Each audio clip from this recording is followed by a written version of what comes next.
مسلمانوں کا اور سکھوں کا بیک گراؤنڈ ہے. ہوا یہ ہے کہ یہ جو سکھ سنگت تھا نا، یعنی روحانی بڑے اچھے یہ بیسیکلی انڈیا کی ذات پات سسٹم کے خلاف اٹھے تھے. بابا گرو نانک کی اگر آپ پڑھیں تو بابا گرو نانک تو 101% از واٹ کلام پاک سیز، سیم اللہ ایک، یہ وہ ایوری تھنگ، بیسیکلی اے مسلم. ہوا یہ ہے کہ 5 گرو تک تو کام چلتا گیا، گرو ارجن دیو تک. اس کے بعد بادشاہ ہوتے ہیں، شہنشاہ ہوتے ہیں. جہانگیر کا زمانہ تھا شہنشاہ کا، اس کے بڑے بیٹے نے بغاوت کر دی، خسرو نے. وہ خسرو جو تھا ارجن دیو کا ملنے والا تھا، وہ ارجن دیو کے پاس آ گیا. 1-2 دن رکا، کہتے ہیں ساتھ کچھ بندے بھی دیے، وہ آگے چلا گیا. اب یہ بادشاہ تو کوئی مکھی کو برداشت نہیں کرتے. ہاؤ کوڈ ہی ٹالریٹ کہ بھئی یہ بندہ جو ہے میرا جو باغی بیٹا ہے اس کو پناہ دیتا ہے. تو ہی واز ویری مچ اوفینڈڈ. لیکن وہ انہیں کچھ قتل نہیں کرنا چاہتا تھا، کچھ نہیں کرنا چاہتا تھا. لیکن اس کا جو گورنر تھا لاہور والا، اس کی ذاتی دشمنی تھی ارجن دیو سے رشتے ناطے کے سلسلے میں. اس نے ارجن دیو کو مار دیا. جب یہ جہانگیر کو پتا چلا تو what he did was کہ اس نے وہ جو گورنر تھا اس کو اس کے بیٹا جو بعد میں گرو بنا اس کو ہینڈ اوور کر دیا کہ تم اس کو اسی طرح مارو. لیکن سکھ جو ہے نا ان کے دماغ میں بٹھا دیا گیا یا بیٹھ گیا کہ جہانگیر نے ہمارے گرو کو مارا. یہ پہلا واقعہ ہوا جس سے حالات بدلنے شروع ہو گئے. جو 9th گرو تھا اس کا اورنگزیب کے ساتھ پھڈا پڑ گیا. پتہ نہیں مارا یا نہیں مارا یا کیا ہوا، لیکن حالات اتنے بگڑ گئے کہ وہ سکھ جو بہت یعنی پیر فقیر تھے انہوں نے تلواریں اٹھا لی اور گڑبڑ کرنی شروع کر دی. اب اس کی بیک گراؤنڈ دیکھیں. یہ جو 10th گرو تھے انہوں نے اپنے لوگوں کو ٹرین کیا کہ تم جو جا کے لڑو، حملے کرو. ان میں سے ایک بندہ تھا بندہ سنگھ بیراگی، جس نے یہ بندہ اورنگزیب 1707 میں فوت ہوتے ہیں. اس کے بعد پورے ہندوستان کی حالت بہت پتلی ہو گئی تھی، کیونکہ اللہ بخشے آپ سرکار 50 سال ہندوستان کے شہنشاہ رہے، لیکن اس میں زیادہ وقت جو تھا وہ شیعہ سلطنتیں جو تھی دکن والی ان کے ساتھ بغیر کسی وجہ کے لڑتے رہے. بھائی اللہ میاں نے تمہیں اتنی بڑی حکومت دی ہے، اس کو سنبھالو، تم دوسروں کی زندگی وجیرن کر رہے ہو. تو ان کے مرنے کے بعد حالات بہت زیادہ پنجاب کے خراب ہو گئے. اور یہ جو بندہ سنگھ بیراگی تھا اس نے اس فلسفے کے تحت کہ انہوں نے ہمارے گروؤں کو اور ان کے بچوں کو مارا تھا، انہوں نے تباہی مچانی شروع کر دی. یہ جو بندہ سنگھ بیراگی تھا اس نے سرہند جو ایک جگہ ہے وہاں پر ایک دن میں 20,000 بندے مارے. اس کے بعد یہ پٹیالہ کے شہر میں چلا گیا، وہاں پر مارے. اس کے بعد سہارنپور یو پی مارے. اس کے بعد بٹالہ مارے. یعنی سو مچ سو کہ یہ چلتے چلتے گجرانوالا، سیالکوٹ، وزیر آباد، پوٹھوہار، اٹکتا، اس نے بہت تباہی مچائی 9 سال. اب یہ چیزیں جو تھیں یہ تازہ زخم تھے. اس کے بعد آ جاتا ہے کہ 1799 میں باقی چلتا رہا سلسلہ. آگے مہاراجہ رنجیت سنگھ، انہیں کہا جاتا ہے کہ وہ بہت بڑے سیکولر حکمران تھے. میں M A student of history, better but he was not secular. ان کے دربار میں تو 5 بندے تھے ٹوٹل مسلمان، باقی سارے ہندو تھے، انگریز تھے، فرینچ تھے. تو انہوں نے اذان دینی بند کر دی تھی، لاہور کی شاہی مسجد میں استبل بنا دیا تھا اور بڑی تھی. اینی ہاؤ اب اس کے اوپر سکھوں اور جو مسلمانوں کا ذہنوں میں بہت ٹینشن تھی. میں کسی کو نہیں کہتا یہ انہوں نے مطلب مغل بادشاہوں نے بھی بہت زیادتیاں کی ہیں، لیکن یہ مغل بادشاہوں کی زیادتیاں تھی. انہوں نے پہلے مغل دشمنی کی، پھر مسلم دشمنی کی، پھر اسلام دشمنی کی. اب وہ بات بگڑ گئی. اب ہو رہی ہے پارٹیشن کے لیے پارلیس. انگریز جو ہیں وہ فرسٹ اور سیکنڈ ورلڈ وار میں بہت کمزور ہو گئے تھے. اٹ واز ریٹن آن دا وال کہ آزادی ہونی ہے. ہندو کی کوشش تھی کہ سارا ہندوستان ہمیں ملے، کوئی کسی قسم کا نہ ہو، جو جس کے زیادہ ووٹ ہیں وہ ممبر بن جائے اور حکمرانی کرے. obviously Muslims had been ruler of India for 600-700 years. انہیں اپریہنشن تھی کہ جس طرح یہ بدھوں کو کھا گئے، جین کو کھا گئے، باہر کے حملہ آوروں کو کھا گئے، یہ کوشش کریں گے ہمیں بھی کھانے کی، ہمیں بھی تو ہاں ہمیں ایک اٹانومی کم از کم ہونی چاہیے. آپ کو یاد ہوگا، آپ تو ماشاءاللہ اتنے پڑھے لکھے بندے ہیں، کہ قائد اعظم محمد علی جناح نے تو کیبنٹ مشن پلان کی ساری پرپوزل مان لی تھی، جس مان میں لی تھی. صرف یہ تھا کہ ہمیں اٹانومی چاہیے. لیکن چونکہ جو وہ اس چیز کو مانتی نہیں تھی، نہرو نہ گاندھی نہ پٹیل، انہوں نے کہا نہیں جی ہم اس چیز کو نہیں مانتے، اور پارٹیشن ہونے والی تھی. یہاں سے آ کر اصل چیز میں آپ کو لگا ہوں عرض کرنے، جو سکھوں نے لوز کیا. سکھ پارلیز میں بیٹھے ہوئے تھے، بٹ انہیں ٹھیک. کلیئرلی بتا دیا گیا تھا کہ آپ کا یہ خالستان خلستان کچھ نہیں ہے، یہ نہیں بننا، کیونکہ صرف دو ہوگا، ایک انڈیا ہوگا اور ایک پاکستان ہوگا. تو قائد اعظم محمد علی جناح نے ان کو آفر کی، ماسٹر تارا سنگھ کو. Look at the offer. اسرار صاحب بندے کو ویری لوکل. دیکھ کے حیرانی ہوتی ہے کہ یہ آفر تھی. یہ جو سکھ تھے یہ اس وقت پنجاب میں صرف 10% تھے، جسٹ 10%، باقی مسلمان اور ہندو تھے. ٹھیک. قائد اعظم نے ان کو کہا کہ جمنا سے لے کے راوی تک کا علاقہ جو ہے، جس میں آپ صرف بہت زیادہ ہیں، آپ پاکستان میں شامل ہوں، ہم آپ کو اس علاقے کے لیے 100% اٹانومی دیتے ہیں. اس میں پاکستان کا کوئی عمل دخل نہیں ہوگا، آپ اپنے طور پر ایز خالستان اس کے اوپر رول کریں. اپنے خود فیصلے کریں آپ. نمبر 1. نمبر 2، کمبائنڈ پنجاب کی جو پروونشل اسمبلی بنے گی، جس میں سکھ بھی ووٹر ہوں گے، باقی لوگ بھی ووٹر ہوں گے، اس کے اندر ہم آپ کو 33% سیٹس دیتے ہیں. میں نے عرض کیا ان کی جو they were just 10% of the، ہم آپ کو 33% دیتے ہیں. 3 گنا زیادہ.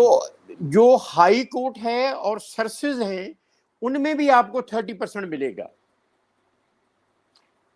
پنجاب کے کمبائنڈ صوبے کا یا وزیر اعلیٰ سکھ ہوگا یا گورنر سکھ ہوگا، لازمی. It will be a constitutional provision. اس کے بعد جو پاکستان کی نیشنل اسمبلی ہوگی اس کے اندر آپ کو 20% سیٹس ملیں گی. ڈبل. اس سے بھی آگے دیکھیں سر، پاکستان کی آرمڈ فورسز کے اندر آپ کو 40% ریپرزنٹیشن ملے گی. Lower rank officers rank on to chief commander in chief of Pakistan armed forces. اس سے بڑی کیا آفر ہو سکتی تھی ماسٹر تارا سے. اور نہیں جی نہیں، آپ کیا باتیں کرتے ہیں، ہماری تو ہندوؤں کے ساتھ بات ہوئی ہے، ہم تو پورے ہندوستان کے اوپر راج کریں گے اور ہم اور ہندو ایک ہیں. وہ پرانا میں نے جو عرض کیا ہے، بندہ سنگھ بیراگی والا، رنجیت سنگھ والا، جہانگیر شہنشاہ والا، اور وہ زہر دماغوں میں اتنی پھیل چکی تھی. اور میرا خیال ہے کہ میں I am very sorry to use the word, میرا تو خیال ہے they had lost the mental balance. ان کے جو چاروں مین لیڈر تھے نا، یہ ماسٹر تارا سنگھ، بلدیو سنگھ جو پارٹیشن کے بعد انڈیا کا ڈیفنس منسٹر بنا ہے، گیانی کرتار سنگھ اور مہاراجہ پٹیالہ. دے ور دا مین 4 فگرز. ان کی مت ماری گئی تھی. یہ بعد میں خود کہتے تھے ہماری مت ماری گئی ہے. اچھا انہوں نے جی نہیں، قائد اعظم نے 2 دفعہ ان کو کہا، ماسٹر تارا سنگھ کو. دوسری دفعہ تو تارا سنگھ جس طرح ہوتا ہے نا، بندہ بات کرنا شروع کرتا وہ اٹھ کے چلا گیا. He was so discourteous. Anyhow، یہ وہی ماسٹر تارا سنگھ ہے کہ جس وقت مارچ 1940 میں قرارداد پاکستان پاس ہوئی ہے، تو اس نے اسمبلی جو پروونشل اسمبلی لاہور میں تھی اس کے سیڑھیوں پر کھڑے ہو کے کہا تھا کہ ہم یہ پاکستان نہیں بننے دیں گے، ہم تلوار کے زور پر پورا پنجاب فتح کر لیں گے. اینی ہاؤ، یہ تو تھی قائد اعظم کی آفر. اب ایک اور چیز ہے، میں عرض کروں نا، میں نے ایک کتاب پڑھی. ایکچولی اس کے اوپر مسئلہ یہ ہے کہ نہ تو کوئی ریسرچ کرتا ہے، نہ ہسٹری کو کوئی پڑھتا ہے. وہ تو اب فون ہاتھ میں پکڑے ہوئے ہیں، ان کو دلچسپی نہیں ہوتی کسی چیز سے، بات ان سے کرو ویسے ہی دلچسپی نہیں.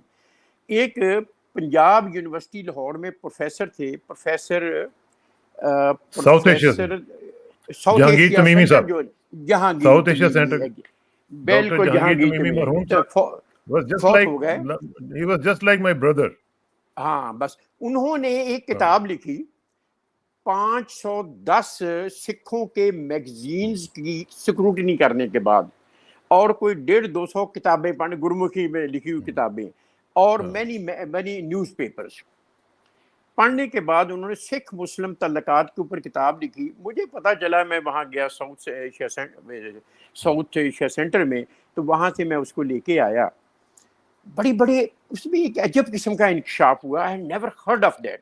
وہ کہتے ہیں کہ یہ جب کرپس مشن آیا ہے، جس کو کیبنٹ مشن پلان کہتے ہیں، کیبنٹ مشن آیا ہے، وہ جو مسٹر کرپس تھا، وہ اپیرنٹلی تو تھا کہ ان کو کچھ نہیں ملنا سکھوں کو، کیونکہ ان کی کوئی ویلیو نہیں تھی، ان کا وہ بات نہیں بنتی تھی. اس نے ماسٹر تارا سنگھ کو کانفیڈینشلی بلوایا، سیکرٹری. اس کو کہا ماسٹر صاحب، میں آپ کو ایک ایسی چیز کہنے لگا ہوں جو آپ کے خوابوں میں بھی نہیں، اور جس سے آپ کے سارے مسئلے حل ہو جائیں گے. انہوں نے کہا ہاں جی. اس نے کہا کہ اس طرح کرو کہ آپ لوگ سکھ جو لیڈرشپ جو ہے، ہمیں لکھ کر دے دو انگریزوں کو کہ ہم لوگ 10 سال مزید پنجاب میں ٹھہر سکیں گے.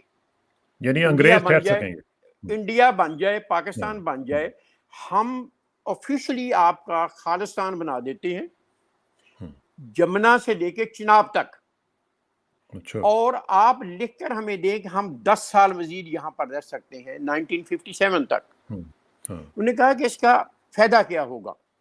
You will become the kingpin. ہر مسئلے کے اوپر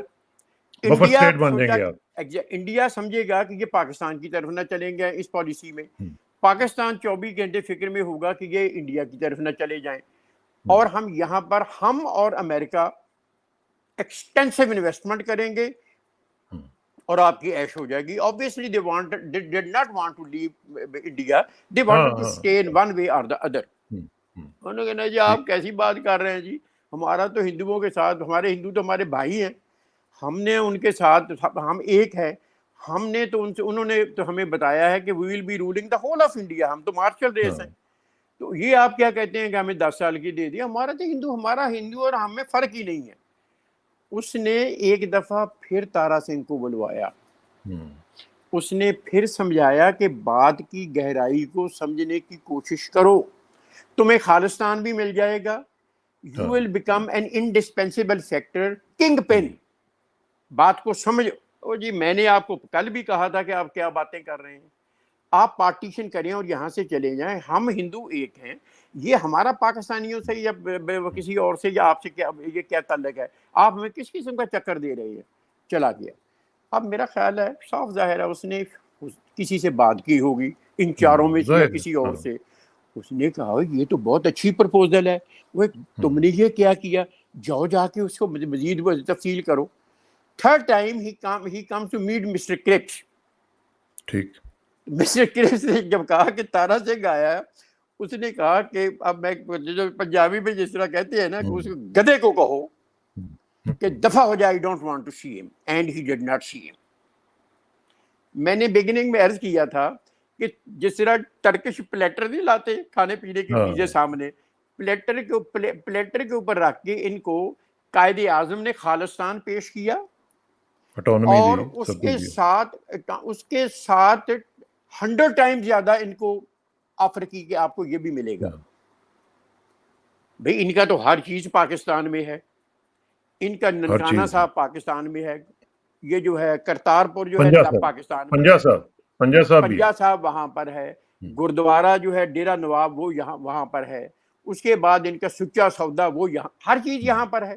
وہاں تو صرف گولڈن ٹیمپل ہے، انہوں نے اس کو ریجیکٹ کر دیا. اسی طرح انگریزوں نے اپنی گیم پلے کرنے کے لیے to stay back in India because they never wanted to leave India, انہوں نے ان کو اس سے بھی ایک ڈفرینٹ قسم کی آفر کی، اس نے انہوں بھی ریجیکٹ کر دیا. تو یہ جو یہ قائد اعظم نے کیوں کیا تھا، اب سوال یہ پیدا ہوتا ہے نا کہ انسان کے ذہن میں یار اتنی بڑی آفر قائد اعظم کو کیا ضرورت پڑی تھی. میں کسانہ صاحب وہ جو میں نے عرض کیا تھا نا کہ بندہ سنگھ بیراگی والا پورے پنجاب کے اندر تباہی، راجہ رنجیت سنگھ، مسلمانوں کے ساتھ سکھوں کی بے معنی بغیر مقصد دشمنی، مغل دشمنی کی بجائے اور یا مسلم دشمنی کی بجائے اسلام دشمنی،